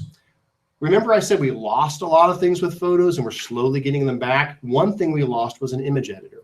Photos used to have an image editor in it. Google bought a company called Picnic, and they put that in as an image editor, and it gave you all kinds of awesome filters and text and things you could do to photos. I believe they're going to put that back in now with photos. We lost it at one point, and I would look for some sort of image editing thing. So you can go to Photos, click on a picture, click Edit, and you'll get this really nice, it won't be Photoshop, but it won't be that good, but it'll be a really nice image editing program just right there at your fingertips. Classroom. The thing, I know there's a million things we'd like to see in Classroom. I would love to see structured organization of resources. So like Chapter 1, Chapter 2, Chapter 3, Unit 1, Unit 2, rather than just a stream of whatever I put goes to the top, something that's more like my whole course for the whole year laid out and more of like a traditional LMS. So I'm hoping to see that. I think we're going to see a web extension that builds upon the Share to Classroom extension. Remember, we had this new extension this year that allows you to click the little classroom icon in the top. I don't have it turned on at the moment, but you click the little classroom icon and it lets you push a web page out to each of your kids. And if they're on their Chromebook or their regular computer and they're logged in, boom, that web page just shows up right on their screen. So you go, hey, everybody, let's all go to this website. So you can push out web pages to your kids if you have the extension and they have the extension. Well, how about going the other direction? An extension that if the kids have installed and you have installed, it would let you see the screens of each of your students, much like Hapara Teacher Dashboard does, which is a paid program. But this way, a teacher could bring up a little grid of all the computer screens of everybody in their Google Classroom and actually see live what they're working on and communicate and connect with them. So I think that would be reasonable. Docs, I really hope we do finally get the advanced image shape manipulation options like in drawings and slides, the ability to actually put a text box into docs, to be able to actually put shapes in directly from there and rotate them, not create them in drawings and then bring them in. This would open up options for annotation. Wouldn't you love to have the scribble tool from drawings and slides? You could just write right on top of a kid's Google Doc. Circle this, X this out, put an arrow here. That scribble tool exists in drawings and exists in slides. That would be awesome if we could get that inside of Docs. And this is something that Eric predicted, but also that we got a lot of feedback from other people on these. Also overlaying was another thing. So this was a common thread through a lot of the people's suggestions. So thank you for that suggestion out there. If this would happen, this would be one of the best ones to happen. Yeah. Now, I'm almost out of my extensions, but I am noticing one thing. Anthony, do you know if there's heat control in this room? Because in a moment, we're going to see hats on. There's no heat in this room. If we, I don't know if there's any. Jackets on. Yeah, we've got folks with now jackets, gloves. I'm looking for the hats to come out next. I need that furry hat. I'm afraid our attendees are going to start bundling themselves together with each other for body warmth. We're going to. This is not good. It is getting very cold in this room. They can go back and watch my February. Now, see, I love the cold. I'm fine. I feel very comfortable, but I can tell a few people here are not feeling very comfortable. I turned it all the way up. Thank you, Anthony. I appreciate that. Hopefully that will help. I'm sorry, folks. Please let me know if it gets cold like that again. Don't let it get that That's far. what we need to add to our webinars is the ability to have the same temperature as we're in the room. Yeah, so people can really feel what we're feeling. Yes. Yeah, there you go. All right. So we got that. My last couple things, certifications. Google gave us all these neat new certifications for teachers, educator level 1, educator level 2. I think it's about time for students to get some Google certifications, whether it's badges or a level or a certification, something that our kids can go through and show I'm a docs expert or I'm a slides expert or I'm a student level 1 or something. There are things like that out there that people have created. There's the Google Ninja Academy. There's things like that, but that's homegrown and that's great. Don't get me wrong. I incredibly appreciate the fact that people have taken their time to create those sort of things. But I think that something from Google would make a lot of sense. I think that'd be really neat if we had some Google sanctioned badges or trainings. And you know what? They've come a long way. If you've taken educator level 1 or 2, I'm really impressed by the test. It's no longer just an ABCD type of test. You actually have to do the stuff. You have to create a sheet and sort something and make a form and build a site and put this data in it. That would make the kids actually have to do the things. They'd have to create a doc and do things with it to prove they knew these things. So I would love it if we could see some student certifications. I think Google Plus, I know I said this last year, but I'm bringing it back up. I'm hopeful that communities will no longer be a requirement, or excuse me, will no longer require Google Plus to join. And I say this because all of the GEGs are communities all around the world. GEG Ohio and every GEG that's out there, they are Google communities. And to join them, you have to have upgraded your account to Google Plus. You can't join a community with just a Gmail account or a Google Apps account. It has to be Google Plus activated. And I think that's a barrier that's unnecessary. I'd really like for teachers everywhere to say, you know, I don't really want to do the whole Google Plus thing, but I'd love to join GEG Ohio or whatever. I think that's a barrier that I'd love for them to remove. So people are like, oh yeah, great. You can just join up without any problem. And then my final one, we talked about expeditions, and we saw, and it's in the notes for today, about how Lakewood is having expeditions come in January there. Expeditions, remember, that's the one where you use Google Cardboard, and the kids each get a cardboard with a device in it, and the teacher runs the expedition from a tablet, and the kids basically get to go visit, you know, some other place on Earth while the teacher is clicking through the expedition, leading them from place to place to place, and it gives them a virtual reality experience. Right now, Google's been traveling the US, taking expeditions all around. They were in Cincinnati, and now it sounds like they're going to be up in Lakewood. That's fantastic. Well, I think this is all just the beta version of this. My gut feeling is when it's all said and done, you're not going to have to sign up for an expedition pack that comes to your school in a big box.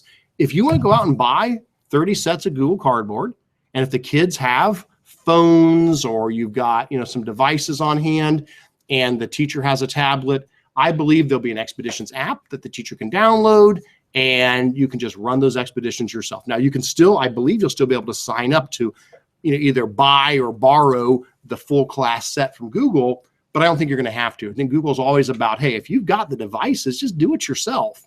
It's just a matter of the teacher will need a special app to run the expedition. The kids will just use the regular Google Cardboard app on their devices.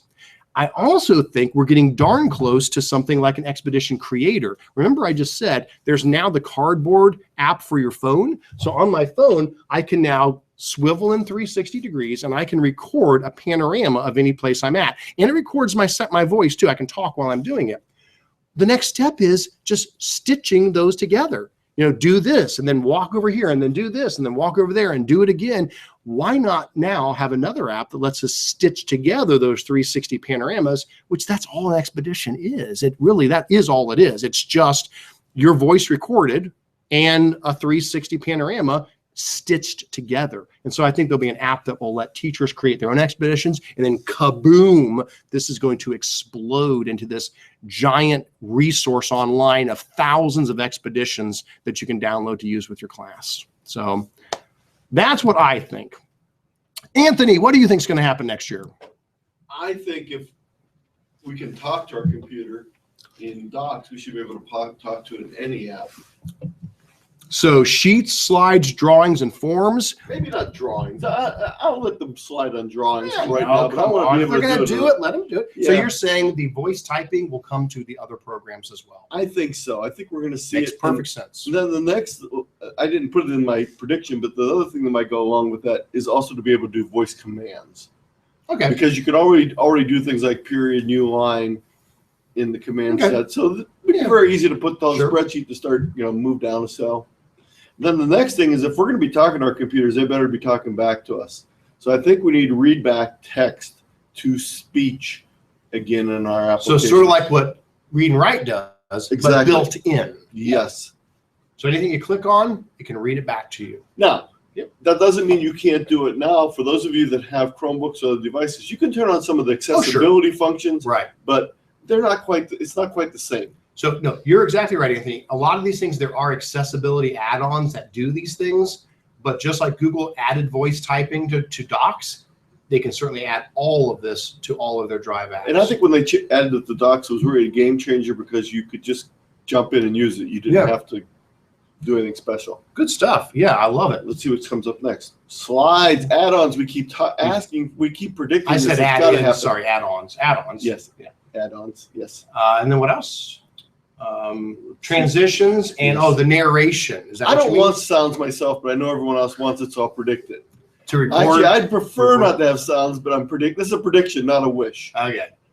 Well, a lot of people request that. A lot of people would like to have narration. I'd like less transitions and less sound, but forms integration, just so that it's part of the process. There really would not be a form. There'd be.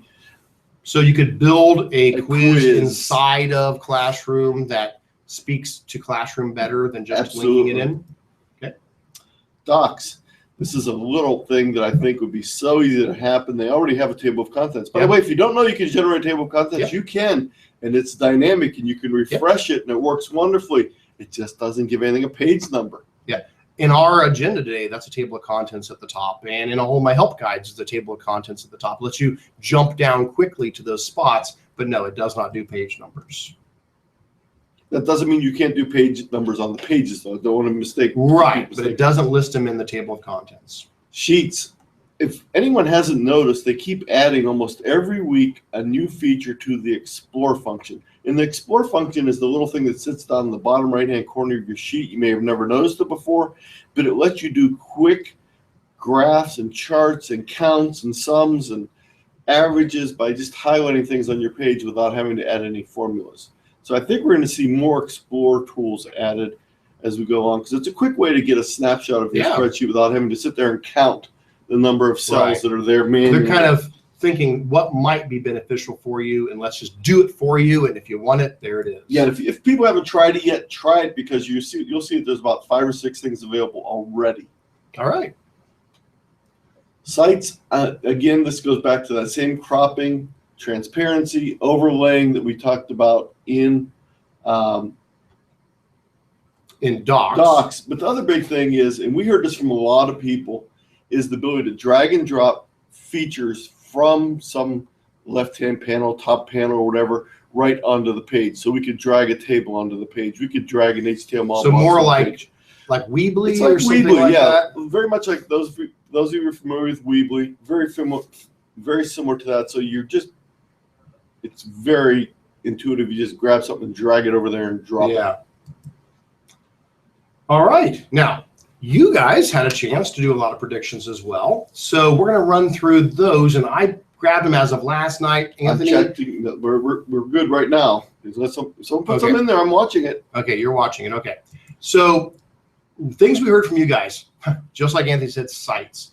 5 people chose that as one of their predictions, saying we need a update to sites. Now, I love sites. I use it all the time, but I agree. It's gotten a bit out of date compared to the more modern HTML5 type web editors, Weebly and Wix and all these kind of things. It really could use some updates, and it hasn't gotten a lot of love. There's a few little updates that have come around, but not a bunch. And matter of fact, someone went the whole directive saying that their prediction was that Google was going to buy. Yeah, their prediction was literally Google will buy Weebly and call it Sites. But if they could integrate those sort of tools in, yeah. So I agree. I think Sites and Blogger both need some love, and they haven't gotten much in a while. Drive, the ability to tag files. So instead of just giving it a name, being able to tag it, and that way you could run a search by tag, or you could have a tag screen where you click on the tag called geometry, and then every one of your files that you've tagged with geometry comes up. That's cool. And if people want to get an idea of what it would work like, it'd be sort of like the labels in the email section. Mm-hmm. This one I thought was interesting. Notifications when new files are added to a shared folder. Now, normally, we think of this as a benefit, not getting notified. If you have a shared folder and people drop something new into it, no, you do not get notified of that. And usually that's something we're happy about, because it's like, oh, this folder is for kids to drop things in, and I'm going to have 140 kids dropping stuff in this folder. I don't need an email every time they drop something in there. I just want it to go in the folder. Well, what if you want to be notified? What if it's a folder that doesn't get a lot of activity, but when it does, you need to know? So they're saying the ability to go in, right-click on the folder, go to a notifications tab, and say, please do notify me when something is added, something is deleted, when something like that happens to this folder. I thought that was interesting. People that are aware of it, that feature is available in Sheets. Well, in Sheets, inside of a sheet, you can say if the sheet is changed.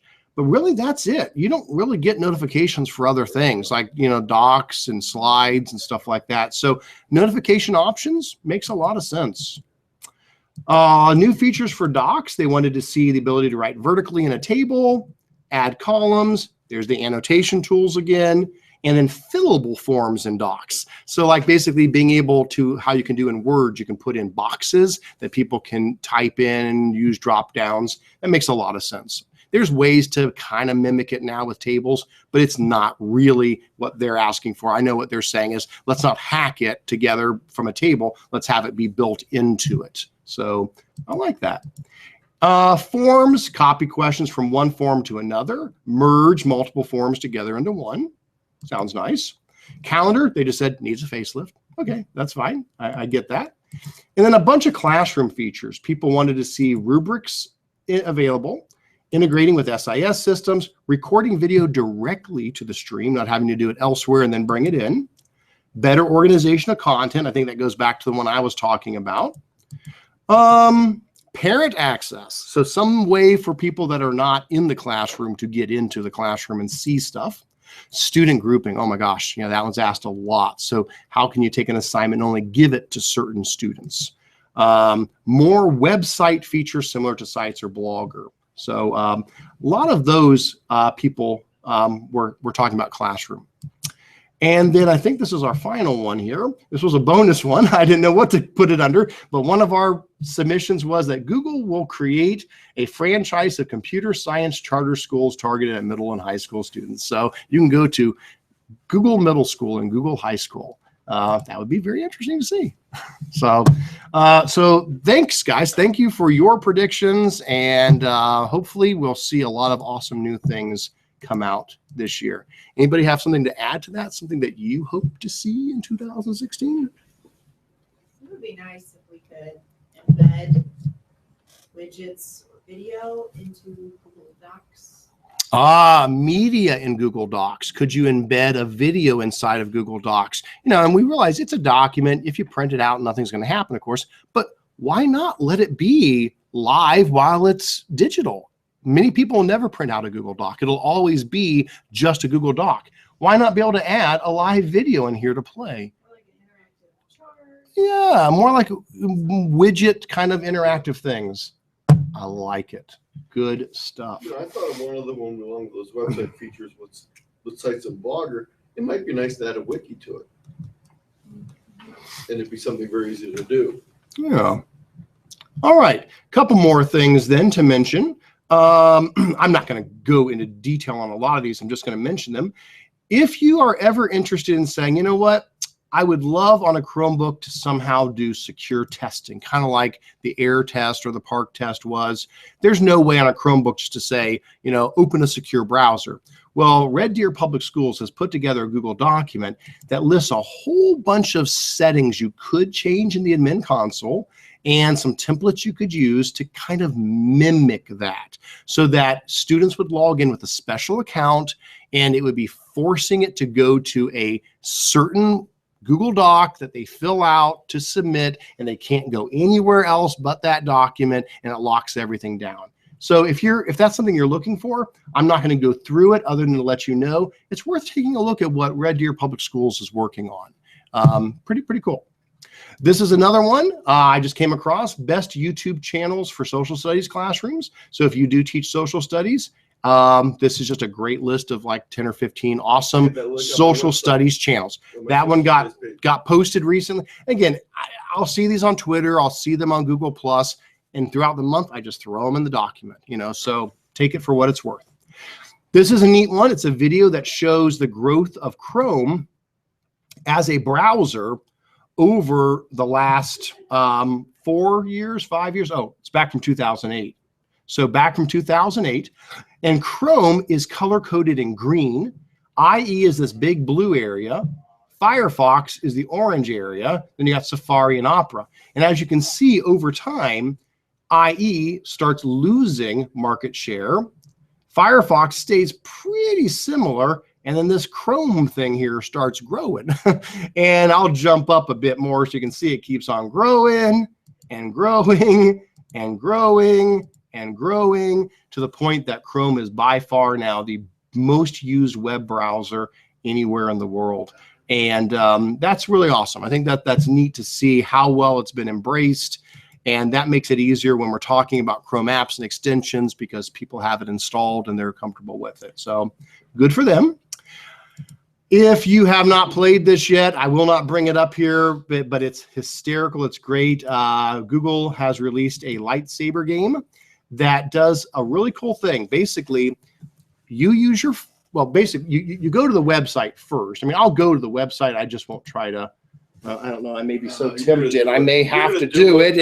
I said I wasn't going to do this, but I may end up having to do it. You go to the website, which is g.co/lightsaber.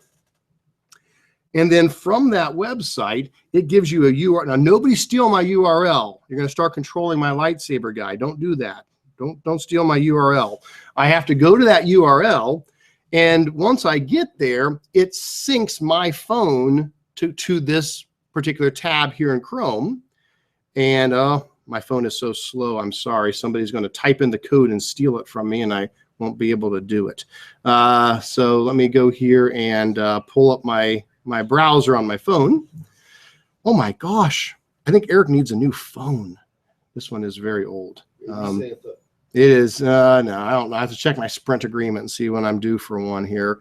So let's go to my g.co/lightsaber. Now, you may say, Eric, this just looks like a game. Why are we talking about this? Well, hold on a second. Let me show you what I mean. This is really pretty cool what they're doing. Get my code in here, KB. All right. So now that I've typed that in on my phone, it's going to, my phone is now, there we go. So it now realizes I've done that on my phone. So it says, hold my phone and press initiate. And now that I've done that, it's going to calibrate, and it knows how I'm holding my phone. And now when it plays the game, if I move my phone around, I will, okay, that's great. Learn to fight. Okay, that's wonderful. We can do that. So there's my lightsaber there. Excellent. Press the button on your phone. And now as I move my phone around, it's actually moving the lightsaber around. And I can try to deflect this back at him. Oh, he's going to kill me. The force is not strong with me. Oh, no. I'm supposed to deflect back. Okay, well, we'll go ahead and I surrender. All right, there we go. But the point that I think is neat, it's not that it's, and the game is fun, but it's not that it's the game. It's that Google is coming up with such neat ways to integrate mobile with Chrome. And you just think, wow, how many options are there going to be for science simulations, for all sorts of things where you'll be able to grab a device and interact directly with what's on your larger screen there. I just love that technology. I think that's so neat what they're doing with that. So anyway, I thought that was awesome. Lakewood added that they're going to be hosting Google Expeditions on January 5th. They were just notified last night that 2 of their elementary schools were selected. Awesome, guys. Other schools applied as well. We're hoping to get some good news. Oh, that is so neat. Very excited. So Lakewood, please let us know after that has happened. I'm sure you'll do a blog post or something on it. Take lots of pictures. We'd love to hear. If you don't mind, jump in to our January Google user group meeting, late January, and give us a report on it. That would be fantastic. I would love to hear from you guys. Can we go after school closes and play with it? Can we go and play with it? I think we're going to be busy January 5th. We've got a dad's meeting and we've got a bunch of stuff that day. So we're not going to be able to take part in it. But, oh, and this, I feel so bad. I'm sorry. We should have mentioned this in upcoming events. NEOTEch Conference, which is just such a great conference. If you're in Northeast Ohio, this is a free conference. You absolutely need to be attending this. They're taking proposals right now through sometime soon, right? I don't know when it runs. In January, I think they're January 16th. Or so. Like that. So it's on our calendar. It's on the yeah. But if you go to NEOTEch Conference, definitely, guys, submit a proposal. It's a great way to share something. But even if that's not, if you just want to attend, it's a wonderful conference. So, Anthony, I was the person that sorted through the proposals for 5 years or 6 years or whatever it was. So we were always looking for proposals. So please, guys, especially things that you're doing in your classroom, we'd love to see those things. Yeah, Anthony used to work up NEOTEch there, also, yes. And that was the conference he worked on before coming here to Spark. So, all right. All right. And then I know you've got a little search and tell tidbit. Oh, and then we'll see what people have, any last minute questions, comments, and other things like that. Before Anthony does that, I'll just again remind people, because I know we're getting close to the end of our time, and in case Anthony. The question was about whether expeditions would be free, and I think we sort of hinted at that in our predictions. Yeah, I've not heard anything about what's going to happen. I believe that's the case. If you provide your own devices, I think expeditions will be for free. That's just my opinion, though. So before Anthony starts on his searching stuff, just in case we run out of time, just want to remind people of just a couple of quick things. If you viewed this live in person or recorded, there is our sign-in form here under important links. Please take a moment to fill out that form. It allows us to send you a certificate of attendance, but it also allows us to report to Google the number of people that were involved. We don't give any personal information to them. It's nothing like that, but they just do want to know our numbers. In addition to that, please remember that all of our resources can be found in a number of places here. We've got our user group website here for upcoming and past meetings. We've got our tech integration, our TI site that has all of our webinars and our upcoming webinars there. We've got our Sparklines newsletter you can sign up for to stay in the loop on everything. And of course, we've got our communities, the GEG Ohio community and the Spark Google user group community. And we'd definitely encourage you to join both of those. We want to go over 800 by the end of the year. So yay! please, Yeah, push us up over 800. That'd be great. All right, Anthony, tell us about searching stuff. Go ahead. I got a couple tidbits for this month. Now, one of the things is just an advertisement, because I'm going to be doing that thing in January that I talked about earlier. So you get a chance to look at some new search tools, and I'll add those later to the Google Hangouts, but you guys will get a preview of it in July 12th of some of the ones that are going to be upcoming. Today's search site, though, is a Google site that many of you probably don't know exists. It's the Google Culture Institute. It's sort of getting off the ground. It's not as active as it could be, but I think we're going to see it grow quite a bit. It's a place for curating information, art projects, historical moments, world wonders, and you can also create your own galleries and share them with your family and friends. So I think this could be called a crossover between searching and curation. And I think you might find some interesting things here on the Google Cultural Institute. Yeah, the art stuff here is really amazing. What they've done is they've gone all around the world and they've taken incredibly high resolution pictures of famous works of art from all over the world, thousands of works of art, and you can go in and choose whatever you want to look at, whatever piece of art, and you can zoom in so far you can literally see the brush strokes, closer than you would be allowed to get in the actual museum. So if you're doing anything with art in your school, that's all there. Yeah. And it's not just paintings, it's sculptures, it's all sorts of art.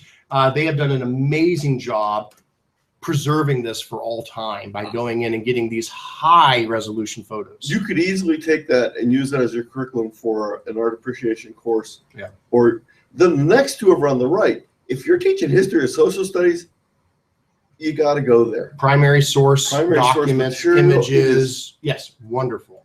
So that's just some of the things, but there's more content. So again, try out the Google Cultural Institute. Take a look at it. It's one of the search tools that Google has out there.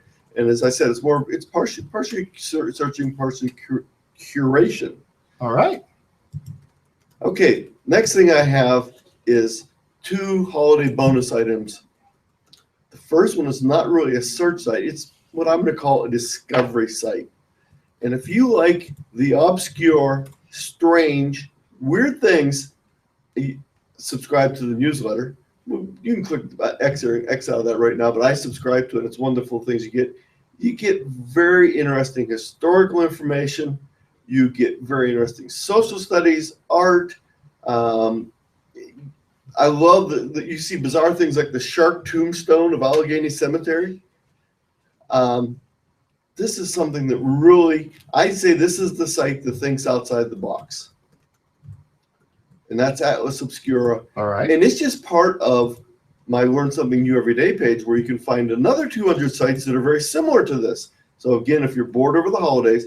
And then the last thing is a rerun. This is something I mentioned last month, but I know everyone doesn't make every meeting, and that's the Advent calendar.